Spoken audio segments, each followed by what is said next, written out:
please follow, like. Okey, sebenarnya saya tekankan kepada tuan-tuan dan puan bahawa media sosial adalah satu perkara yang penting untuk kita meningkatkan usaha dan semangat perpaduan.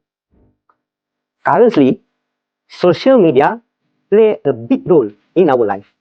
So, I take this opportunity to thank to Unity partners of JPNI Negeri Selangor for sharing activity like Tabika Perpaduan, Rukun Tetangga, Taska Perpaduan, Sekretariat Rukun Negara, Kelab Rukun Negara, and others on your social media. Because of your support, JPNI Negeri Selangor reached over 2.2 million of followers, views, interaction, like and comments in all our social media on eyeball data from October to December 2025. Thank you again to our netizens. Let's keep up this great effort.